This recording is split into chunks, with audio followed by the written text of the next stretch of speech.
tweyanziza nnyo mwenna abeekuumira kuwana boy UG era nawa subscribing okola omulimu gw'amaanyi nnyo nnyo gwe wena tana subscribing mbadde sabo subscribing tubeere nga tusobola okweyongera mu maaso. Farida nakazi bwe bamutabukidde aba tiktokers ate nga ye mwami Waswa ebibi nnyo bambi bamututte era esawa yonna bambi maziga eri saidi ye eyo nga nyongera obajjukiza ba sponsors baffe Biva Organic nga unakola ku buli bulwadde bwonna nga kwayisa eddagala lya butonde asangibwa Olubaga Road ku Access Building.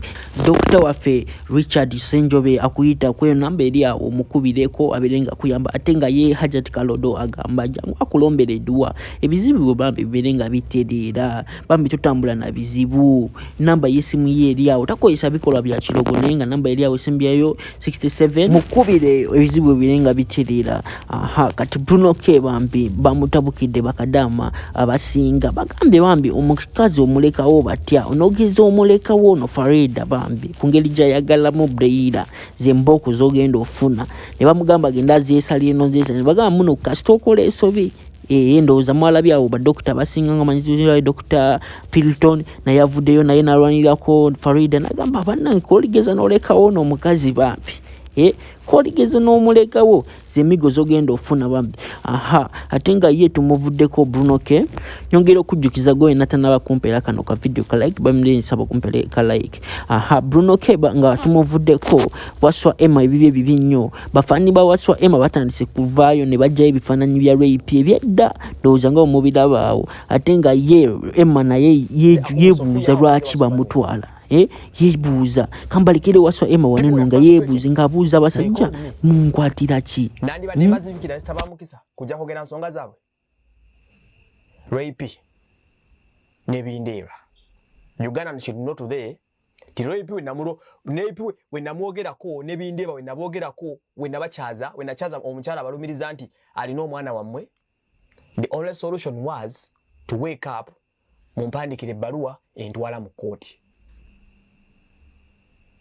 Ekyo mino manya era na 10 nga ziweddeko singa nkwatibwa n'ensindikibwa ekitalya mbadde nkyabagamba ennaku 10 zibampadde we ziba ziweddeko singa mukera ku macha ne mumpulya ni ntwaliddwa ekitalya wantadde mu kooti.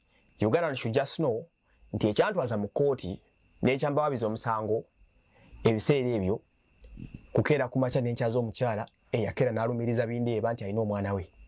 Binde bafo ky'okunoonya omukyalo oyo bagende bakole DNA test alabe ng'egya solvingamu obulamu bw'omwana we n'ebisigalidde ya decidinga kimu kugenda mu kooti bandoope ne rape waako emagezi gebeewa. This is the Uganda we are living in.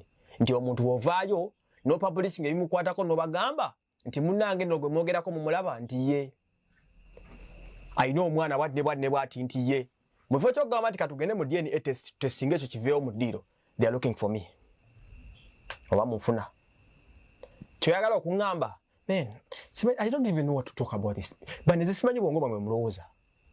Anyway, it's very okay, no problem. Malayo ekiwandiiko kye baŋŋambye baŋŋamba nti owing to the above the purpose of this letter is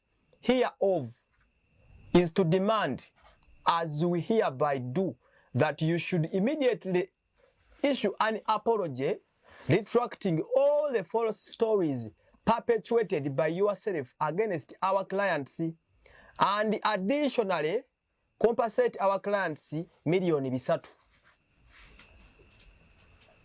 to atone the damages suffered by our clients arising from